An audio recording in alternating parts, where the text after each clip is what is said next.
পাপের যে কলসি সেটা ভরে গিয়েছে, এখন কিছুটা ছলকে পড়ছে। এখন এই পাপের কলসিকে ভাঙতে হবে। সিন্ডিকেট মানুষ খেপছে, মানুষ মেজাজ হারাচ্ছে। সেই মেজাজের প্রতিফলন আদালতের মধ্যে লড়াইতে দেখতে পাচ্ছেন, মাঠে ময়দানে সংগ্রামের মধ্যে দেখতে পাচ্ছেন। লুট করেছে। এই বাংলাকে আমরা তিল তিল করে গড়ে তুলেছিলাম। এত বিশাল বেকার বাহিনী, আমরা বলেছিলাম কৃষি আর এই সব মানুষকে নিতে পারবে না, বাড়তি শ্রমের জায়গা তৈরি করতে হবে, তার জন্য শিল্পায়ন দরকার। সেই শিল্পায়নের প্রাক মুহূর্তে আমরা নগরায়ন করেছিলাম। আজকে যে রাস্তাঘাট ব্রিজ দেখছেন, আজকে যে বাইপাস দেখছেন, প্রত্যেকটা পদক্ষেপে তখন বিরোধীরা বাধা দিয়েছিল। বামফ্রন্টের পরিকল্পনা ছিল কলকাতাটা ছিল মৌলালী থেকে ধর্মতলা, আমরা বললাম বানতলা থেকে কোনা। কলকাতা ছিল টালা থেকে টালিগঞ্জ, পরিকল্পনা হলো বারুইপুর থেকে কল্যাণী, উলুবেড়িয়া থেকে শ্রীরামপুর। দুনিয়ার যত বিরোধী সব এক কাট্টা হলো। বিজেপি, তৃণমূল, মাওবাদী, 10 রকমের নকশাল, জামাত, জমিয়ত, মুসলিম লীগ সব এক কাট্টা হলো। সবাই মিলে বললো লাল হটাও দেশ বাঁচাও। লাল হটলো কিন্তু দেশ বাঁচলো না। আজকে দেশকে বাঁচাতে হলে আবার নতুন করে লাল ঝান্ডাকে মজবুত করতে হবে। নতুন করে লাল ঝান্ডা যাচ্ছে, প্রতিশ্রুতি দেওয়া হয়েছে, নাটক করা হয়েছে। সুজন বলছিল না বহুরূপী। আমরা ছোটবেলায় দেখতাম যখন বাংলার বছর শেষ হবে, চৈত্র সংক্রান্তি হবে, গাজনের মেলা হবে, নববর্ষের প্রাককালে বহুরূপী সেজে রাস্তায় বেরোতো, হরপার্বতীয় স্বাস্থ্য। কিন্তু আবার নজরুলের ভাষায় গাজনের বাজনা বাজা, ওটা পুরনো বছরকে শুধু বিদায় দেওয়া নয়, আজকে গোটা বাংলায় গাজনের বাজনা বাজছে। এই তৃণমূলকে, এই ঢাকিকে ঢাক শুদ্ধ বিদেয় করার কথা এজন্য হাইকোর্টেও শোনা যাচ্ছে। হিন্দিতে একটা কথা আছে, পাপ কা ঘড়া জব ভর जाता है তো वो ফুট जाता है। পাপের যে কলসি সেটা ভরে গিয়েছে, এখন কিছুটা ছলকে পড়ছে। এখন এই পাপের কলসিকে ভাঙতে হবে।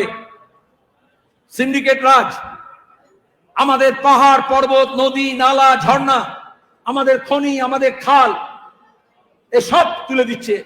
দিল্লিতে মোদি তুলে দিচ্ছে আদানি আম্বানিদের হাতে। আর আমাদের রাজ্যে আমরা দেখলাম মমতা ব্যানার্জির একটা হাত, আদানি একটা হাত ধরে আছে, আর অন্যদিকে মোদি ধরে আছে।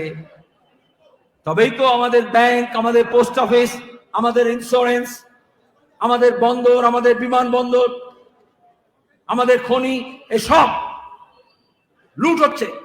আমরা বামপন্থীরা বলছিলাম, কিন্তু বামপন্থীদের আগে এক ঘরে করা হয়েছে, কারণ এই লুটের কারবার চলতে পারে না। এজন্য সবাই মিলে বামপন্থীকে কোণঠাসা করার চেষ্টা করেছে। আজকে আমাদের কৃষি, আমাদের শিল্প, আমাদের বন্দর, আমাদের ব্যাংক, আমাদের ইন্স্যুরেন্স, আমাদের পোস্ট অফিস, আমাদের জাতীয় সম্পদ, এটা বাঁচানোর জন্য যে লড়াই হবে, কে লড়বে? তৃণমূল লড়বে বিজেপির বিরুদ্ধে। আমাদের চা বাগানের জমি, আমাদের ডুয়ার্সের জঙ্গলের জমি, তিলাবনীর পাহাড়, আমাদের যত জলাশয়, যত পুষ্করিণী, এই সবটাকে গ্রাস করছে। আদানি হিন্ডেনবার্গ রিপোর্টের পরে শেয়ার মার্কেটে ধস নেমেছে। সুপ্রিম কোর্ট রায় দিয়েছে এই মাসের 1 তারিখে, যখন বাজেট হচ্ছে, নির্মলা সীতারামন আদানির কোন কোন ক্ষেত্র আছে ব্যবসার, তাতে কি কি কনসেশন দেওয়া যাবে সেটা বলেছেন। বেকারদের কাজের কোনো সন্ধান নেই, মূল্যবৃদ্ধি রোধ করার কোনো ব্যাপার নেই, মুদ্রাস্ফীতি মন্দা, তাকে মোকাবিলা করার কোনো পথ নেই। কিন্তু আদানির ব্যবসা ক্ষেত্রে কি কি কনসেশন দিতে হবে তা বলেছেন। আর অন্যদিকে ওই দিনই সুপ্রিম কোর্ট চেন্নাই হাইকোর্টের রায়কে আপিল করেছে, কারণ কোস্টাল রেস্ট্রিকশন জোন, সমুদ্রের ধারে যেটা পরিবেশের জন্য লাগে, এই সব আইন কানুনের তোয়াক্কা না করে ওরা অয়েল ট্যাঙ্ক বানিয়েছিল। এরকম নতুন আরো সাইলো এবং অয়েল ট্যাঙ্কের জন্য কনসেশন দেওয়া হয়েছে বাজেটে, অথচ সুপ্রিম কোর্ট বলেছে এটাকে ভাঙতে হবে, কারণ কোস্টাল রেস্ট্রিকশন জোন মানা হচ্ছে না। আমাদের রাজ্যে তৃণমূল পরিবেশের তোয়াক্কা না করে ডুয়ার্সের জঙ্গল থেকে গঙ্গা, আদিগঙ্গা কিচ্ছু বাদ দিচ্ছে না। কিছু কিছু কাগজে বলছে এই দেখো উন্নয়নের মডেল, উন্নয়ন হচ্ছে। কি হচ্ছে না, আদিগঙ্গার পাড়ের জমিকে উদ্ধার করে মমতা ব্যানার্জির হাঁটার রাস্তা করতে হবে, কংক্রিট করা হচ্ছে। আমাদের প্রকৃতিকে কিভাবে ধ্বংস করা হচ্ছে এটা উনি শিখেছেন মোদির কাছ থেকে। প্রথম আমাদের দেশে মোদি যখন মুখ্যমন্ত্রী এই শতাব্দীর গোড়ায় সাবরমতী নদীকে ওইভাবে দুপাশে কংক্রিট বানিয়ে দিয়ে নদীটাকে ছোট করে দিয়ে ওটাকে বলে ল্যান্ড রিক্লামেশন, বড় বড় মল করার জন্য, বাজার করার জন্য, ব্যবসায়িক বাণিজ্য করার জন্য নদীটাকে ছোট করে দিয়ে জমিটাকে উদ্ধার করেছে ভরাট করে। এটাই মমতা ব্যানার্জি শিখেছেন। আজকে আমাদের পরিবেশও নষ্ট হচ্ছে, আমাদের সভ্যতা, সংস্কৃতি, শিল্প, সাহিত্য এই সবটাকে নষ্ট করছে। আর এই লড়াই কে লড়বে এটা মানুষ আস্তে আস্তে বুঝতে পারছেন। এই লড়াই বামপন্থীদের, আমরা একা পারবো না। আমরা আমাদের পার্টিকে মজবুত করছি। গত কয়েক মাস ধরে গণসংগ্রহ, জনসংযোগ, তারপর হচ্ছে গ্রামীণ পদযাত্রা, তারপর থেকে আমরা এই গ্রাম জাগাও, গ্রাম জাগছে, শহর জাগছে, দুপাশে মানুষ জড়ো হচ্ছেন। আমরা আবেদন করেছিলাম গত অক্টোবর মাসে, যারা একটু নড়ে গিয়েছে, সরে গিয়েছে, চলে গিয়েছে, তাদেরকে আমরা কাছে পেতে চাই। হাজারো মানুষ যোগ দিচ্ছেন প্রতিদিন, লাল ঝান্ডার মিছিল আরো স্ফীত হচ্ছে। কিন্তু শুধু সিপিআইএম না, তার সঙ্গে যত বামপন্থী আছে, শুধু বামফ্রন্ট না, বামফ্রন্টের বাইরেও বামপন্থী দল, বামপন্থী ব্যক্তি, গোষ্ঠী, এই সমস্ত মানুষকে আমরা জড়ো করতে চাইছি। তার পাশে দাঁড়িয়ে এটা যেহেতু রাজ্যকে বাঁচানো, আমাদের অর্থনীতিকে বাঁচানো, আমাদের ব্যবসা বাণিজ্যকে বাঁচানো, আমাদের শিক্ষাকে, আমাদের স্বাস্থ্যকে বাঁচানো, যে রাজ্যকে আমরা তিল তিল করে গড়ে তুলেছিলাম সে রাজ্যকে আমরা ধ্বংস করতে চাই না, ধ্বংস হতেই চাই না। তাহলে বাকি অংশের মানুষকেও, যারা বিজেপির বিরুদ্ধে, যারা তৃণমূলের বিরুদ্ধে রুখে দাঁড়াতে পারেন, এই সব মানুষকে আমরা আহ্বান জানিয়েছি এবং প্রতিদিন তারা জড়ো হচ্ছেন। ওদের রাগ হয়েছে। এই যে নওশাদ সিদ্দিকীকে ধরে অ্যারেস্ট করেছে না, কেন করলো?